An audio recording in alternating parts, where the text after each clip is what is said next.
We're going to be joined by Dawn Lupul momentarily, and looking forward to this. And I think we're going to actually touch on a little bit of everything with Dawn. And she is the do-it-all personality, because there's nights where she's previewing, there's nights where she's calling the races, and there's really nothing she can't do. She's touched on every area of the game, and it's always a pleasure to bring Dawn Lupul into any discussion in any discipline. Good evening, Dawn. Hi, Steve. How are you tonight? Tremendous, and Awesome. happy St. Patrick's Day. I know from living in Montreal, where there's a big St. Patrick's Day parade, that it's as celebrated north of the border as it is here. No, absolutely. I had to abstain from my Guinness because I want to be coherent during the show, but at 9:30, all bets are off. Too funny. It's funny. I had Cormac Brannock from Adena Springs on this morning on the show, and I had to kid him. I had to say, as an Irishman, Cormac, are you amazed that this holiday seemingly is as big or bigger here in North America than it is back home? And he laughed. He said, absolutely, it's bigger here than it is at home. Well, any excuse, you know how it goes. Exactly. That's exactly what it is. Well, of course, I mentioned Montreal, and for those that have never noticed the city flag, Montreal's got the red cross, and then the four quadrants each have a different emblem of the founding families of Montreal, and one is a shamrock, and there's a thistle, and there's the fleur de lis, and it represents the kinds of people that came and founded Montreal, and it's a big deal. I've lived in a lot of communities and been in a lot of areas, Chicago as well. A mammoth day and the parade, and so it's always a fun day, St. Patrick's, and we turn our attention to the conversations at hand, and the racing patterns, the training patterns, Dawn, that really from any side, from the flat, from the harness, we had the quarter horse discussion. For you, who has really touched on both areas when it comes to standard breds and thoroughbreds, talk about the principles from a training perspective, and what you were trying to achieve with certain form cycle patterns and the way in which you were preparing horses for objectives. Well, there's no doubt that form cycles are such an important thing, and when things are going well, Steve, there's kind of a swagger about everybody in the barn. Right from the head right down to the tail. The horses pick up on that. The trainer comes in all happy. The owners come in and feed carrots. When you're winning, it just breeds a winning attitude. Now, conversely, when things go a little awry, it can foster sort of an attitude of desperation. And I think this is important for your listeners to think about this, and this would be really applicable to younger trainers. When things go a little bit wrong, and in the horse racing business, you have times where it doesn't matter what you do, it just isn't working for whatever reason. It just happens. But younger trainers will be more apt to throw everything out that they've been doing and start grasping at straws. Try new things. Oh, I've got to change my feed. I've got to change the way that I train. I've got to work them harder. I've got to work them less. I've got to turn them out more. I've got to not turn them out. Like they will wholeheartedly abandon anything that they've done in the past that was perhaps successful at one time, but just for some reason isn't working right now. Trainers that are more established won't do that because they've learned. They know that you have to ride the roller coaster a little bit. Whatever goes bad will turn good again. You've got to stick with your methods that are tried and true, and you have to believe in yourself. But with young trainers, if you see a little bit of a bad streak going on, you can almost expect that bad streak's going to last a little longer than it would for a good trainer. And I think a lot of that has to do with just a lack of confidence, really, with a younger trainer in that they will abandon everything and start grasping at straws. And it's interesting that you gravitate to that element. I'm a big believer and have a real, frankly, a firsthand appreciation for the streaky nature of certain kinds of barns, and the fact that when there is tension in amongst from the trainer to the assistant to the foreman, all the way down to the grooms and everybody, and the hot walkers, when there's a tension that's permeating a barn for whatever reasons, usually when things aren't going right, that then rubs off on the horses. And then when that finally does get broken and everybody's mood lifts, that also is translated into the horses. And here you are tapping into that same area of really of reality. I mean, there are notoriously streaky barns that can't lose when things are going right, and then can't win no matter what goes on. It's very, very true. And horses, you have to understand, they are so sensitive. They can pick up on anything. And that's just, that's nature at its best. And they've survived millions of years as prey animals. So they need to be very attuned to their surroundings. And they are way more sensitive than people are. They pick up on moods and everything else. So, yes, when things start to go bad and there's that sort of general feeling or attitude of, oh, this sucks, oh, this is just the worst, oh, how is this, my life is ruined, when is this going to end? I mean, the horses pick up on that, and if you had the opportunity to walk down some shed rows, you can see it even before, you don't even have to know whose barn it is. You don't have to look at the stats. You can see by the way that the horses are standing in their stalls. Happy barns, happy horses have their heads out a lot. You get horses that are cranky, they have their own personalities. But I'm speaking in generalities. You'll see it reflected in the way that the horses are in their stalls. They're engaging with people. They're looking around. They're attacking their hay bags. And then you can go to other barns and you won't see that. The horses will be with their heads in the corner, be sleeping or whatever. It's just a different energy, and it's amazing. One thing that people can do, you can't go in the barns and look at people's horses, obviously. That's just not accessible. But you can come to the paddock, because a lot of that body language from horses is telegraphed very clearly right in the paddock as they're being saddled. It doesn't take a genius to figure out a happy horse from an unhappy horse. It's really quite easy. And one thing that I'll say before we move on in the discussion, for that sensitivity aspect and the almost uncanny ability that a horse has to know who is scared of them and who's intimidated by them, and the reality that even rogue horses and horses that are notoriously nippy and unpleasant, when a child is on the shed row, even the most cantankerous horse is gentle and will drop their head for a child to touch them. It's one of the more remarkable things you'll ever see. It is, and that's where the horse whisperers come in. There are people who just have this innate knack of getting along with horses, and the horses don't feel threatened. And yes, it's amazing how some horses can be with children. I've seen it. I've lived it. I used to climb all over.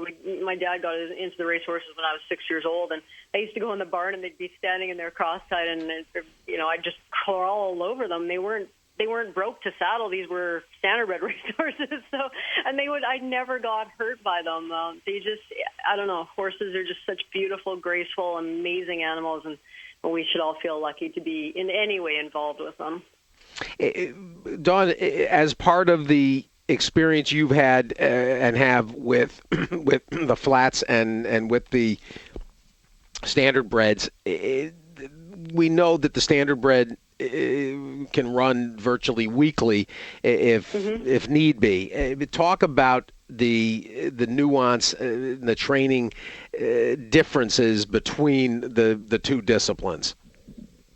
Oh, well, that's like night and day. Thoroughbred people are always amazed at the amount of work that standardbreds do on their off days. If they're racing on a weekly schedule, obviously you don't, like some less quality horses at smaller racetracks can actually get 52 starts a year. That's extremely rare these days. But, for a decent horse, you're looking at anywhere between 25 starts would be great for a year, 30, right around there. Younger horses, a little bit less than that. And while they're working, they're still working. Let's say I race a horse Saturday. I would typically give them Sunday off, come back with a light jog on Monday. Tuesday, maybe turn them a mile, train them just an easy mile. Say their race time is like 1:55 for the mile. I'd maybe turn them a mile into 2:20, 2:30, just something to stretch their legs. And then come back 2 days after that, go maybe a little bit more serious, or maybe a double header, training 2 miles, one right after another with, 5-10 minute break in between, and then race again on Saturday.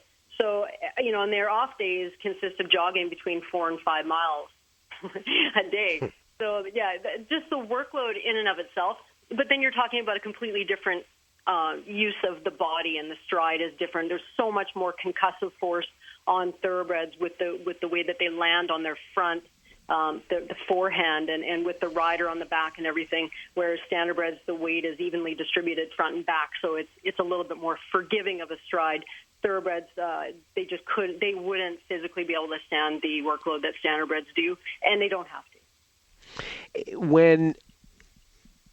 And I haven't looked at standardbred PPs in ages, to be honest, but in terms of understanding the trainer's opportunity, or the trainer applying some leverage to improve a standardbred's form, or if you're looking for a reason that a horse on the standardbred side may be coming up to a reversal or rounding into form, or may snap back from an off performance, something that is not easily explained by post position, for instance. What training specialties, what training element can impact the standardbred runner more readily, and to this extent where you can see it in a past performance?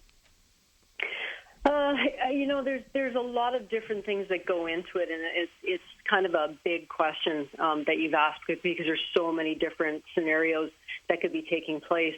I think a lot of similarities exist between the standardbreds and the thoroughbreds. A key to your betters, if you're looking at past performances, is considering the trainer. High percentage trainers have methods that work. If they're putting a horse right back in a week after, we're talking standardbreds, a week after a dismal performance, you can be pretty sure that there was a reason for the dismal performance, and it's been addressed, whatever it may have been. It could have just been whatever. The horse just wasn't good on that day. I mean, they get stomach aches too, just like we do, or they get headaches. And sometimes you don't realize until after that they weren't feeling well. But if they come back the next day and they're bouncing around, you say, okay, I don't think we stressed them. I think we can continue on and go.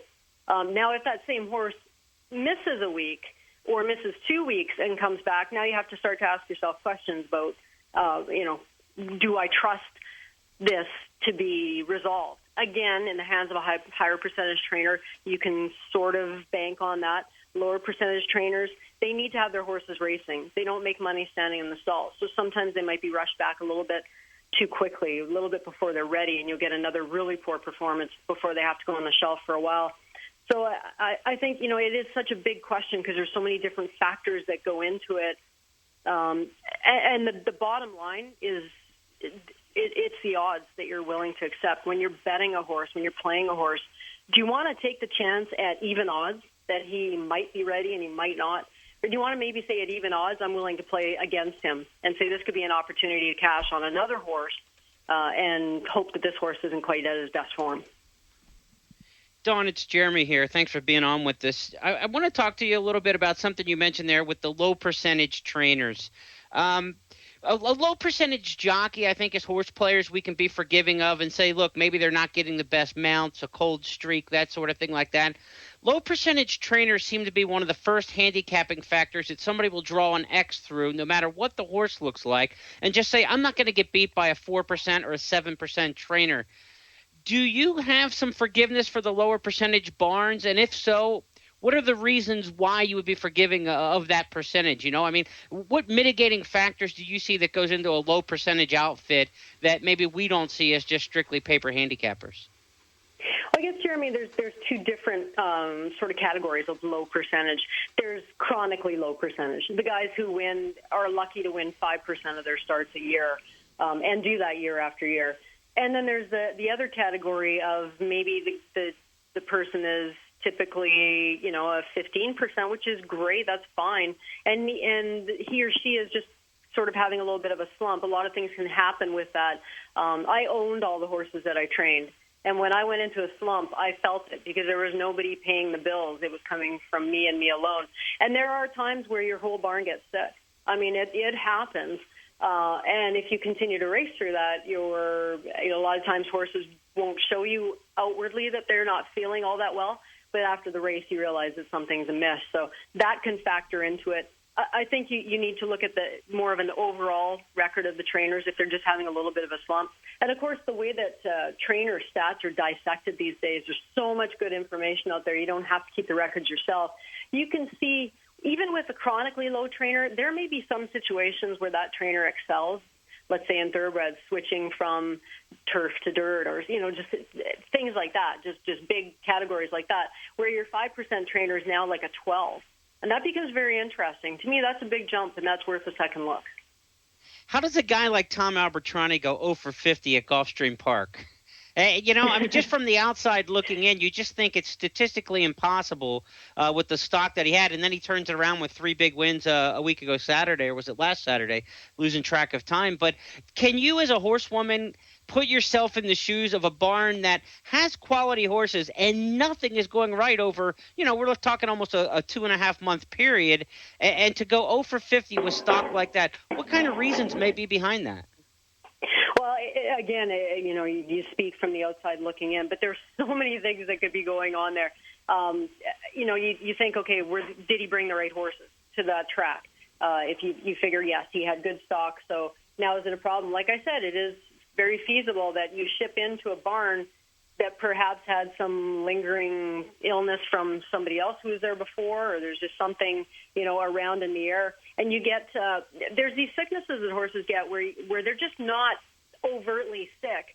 They're eating well and everything else, but they're just not racing as well as you think they should be. So you continue on, and, you might treat them a little bit with something, you kind of guessing, but they're not showing a lot. But after it's over, you realize, yeah, there was definitely something going on there. So it could be something as simple as that, as simple and as frustrating as that. There's nothing worse than going through a slump like that. Like, it will shake you to your core. Like I said, with the younger trainers throwing everything out that they were doing before, even a guy like Albertrani, who's phenomenal, even he had to be wondering what he was doing wrong. As horse players, we go through that too, so we know that feeling. Yeah. We go through a lot of 0 for 50s, and you got to keep the faith. While we have you on this subject and we're talking about it, we do this a lot of times in different subjects, but it kind of fits in right now in the conversation, the psychology of the horse player. How do you get through slumps like that? As a horse player and a horsewoman, you've both been a part of both of those. Give the fans a little bit of how you would digest a bad streak and keep your head up. And this applies to both worlds, training horses and playing horses. And I'll say the first thing is you need to pull back. You need to realize that you're in a slump before it just absolutely buries you. And you need to take a step back calmly and don't panic. You need to look at what you've been doing. Let's say a horse player, you scale down your bets or stop betting for a little bit and just do some paper picks. Go back to the basics. Throw out everything else that you've been doing for just for a little bit of time. Don't abandon everything, but go back to the basics. Speed, class, form. Pick horses on paper. Don't risk any more money or play just very, very lightly until you identify maybe there's a track bias that you haven't noticed. Maybe your trainer that you love to bet, who usually does so well, is having his own slump and you haven't noticed, so it's time to back off of that. But I think with stepping back and evaluating, you have a better chance than just continuing to throw money into it and becoming more and more frustrated, because you don't make good decisions when you're frustrated. Now you start to bet, you start going crazy, and you say, well, I'm just going to bet this 6-to-5 shot, $50 to win, because, then I'll get back some money. And he runs up the track, because that's what happens when you're in a slump. For trainers, same thing. You need to just take a step back. Is there something, has something changed in the barn? Is something upsetting the horses? Has your feed changed? Routines changed. Maybe you've lost some of your staff and the horses love them. Again, talking about how sensitive horses are, it's amazing what can upset them that you don't even think about. But again, I think it's just being able to take a step back, taking a deep breath, and looking at the situation as a whole and trying to evaluate it before you just go completely off the deep end. I know a lot of our audience has played Woodbine more in the past year with our night school on Wednesday nights with the live chats and introducing that product. But two trainers that you're very familiar with up there are also very familiar stateside, and we'll see them a lot at Keeneland coming up in April. Roger Atfield and Mark Casse. Can you talk a little bit about those two operations, and as someone who observes what they do and how they run their operation, as a handicapper trying to pick their horses, some things to look for with Atfield and with Casse? I'll start with Roger Atfield. Class. There is no classier gentleman in the business. He's been around a long time. He's equally good at developing a turf marathon horse as he is a filly sprinter. He can do it all. He is all about the horse. Roger's hands-on. He's in the barn all the time. He knows his horses. He just listens to the horses. He's developed that over the years. Fantastic, amazing ability to think like a horse and try to figure out what they want. He doesn't put them into his operation. He operates around what the horse wants, and I think that has done him so much justice. And the quality of horses. I've seen him race horses in graded stake races at the age of 7, 8, 9 years old, which is a true testament to a horseman to be able to have them at that level at that age. Mark Casse, conversely, again, fantastic horseman, just a different style than Roger, totally.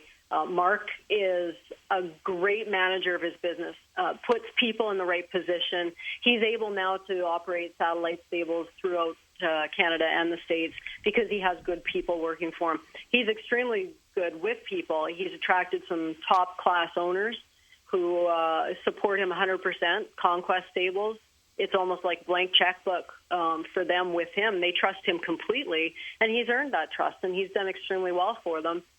John Oxley, some of his other owners he's had a long time, Gary Barber. So Mark is, to me, Mark's a people person with excellent horse skills. Roger's just an excellent horse person with he's just class. His skill comes through his class.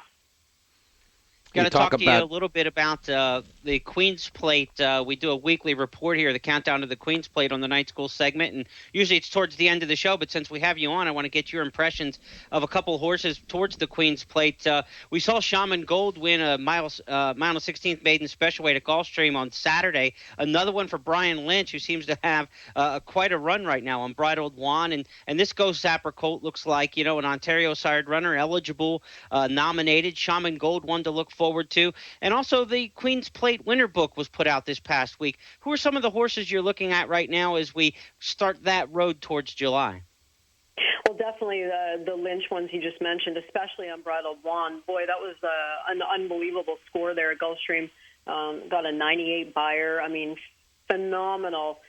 And Lynch, he's having a great year. It was funny because he had kind of a quiet year at Woodbine last year, but he was sensational south of the border, and that's continued down there. So it would be really interesting to see him come up here with these horses. They're very lightly raced, though. That's tough. That makes it very challenging to keep them.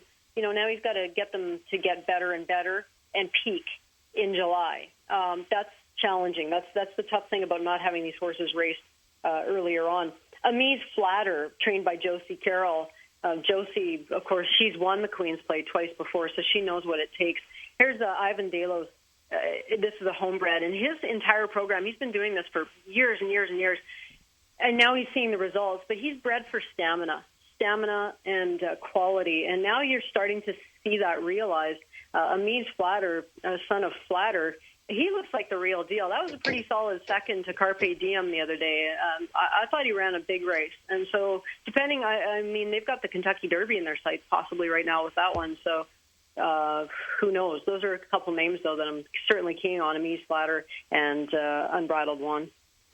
You mentioned Brian Lynch and had Brian on the radio this past week, Dawn, and I wanted to hear about the next steps for Unbridled Wand, and we also talked to him though about the horse that his brother tabbed back home in Australia, Power Alert, that has already made a very successful introduction to North American racing, and you're going to have to deal with. I don't think anybody with a turf sprinter north of the border is going to be too happy when Lynch brings Power Alert back up. Although he is going to be in the Northeast, and it'll be interesting to see exactly how many horses, where he splits things up. And I suppose the Stronach Ontario breds will come back to Woodbine, but he is going to have this string in the Northeast.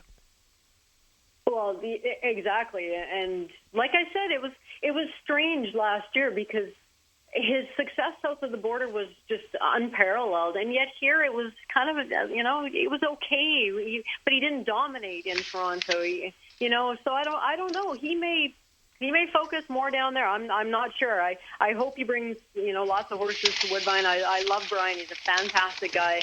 Always enjoy seeing him around. So yeah, we'll hope he'll be here quite a bit. Well, we are looking forward to the flat season starting back soon at Woodbine. The horsemen are starting to get ready and have vans booked to come back. And, of course, Woodbine in the news also in the past couple of weeks with the decision to go to Tapeta next year. Yes, that was a decision that was a long time in the making. Let's face it, the polytrack has gotten old. It was installed in 2006.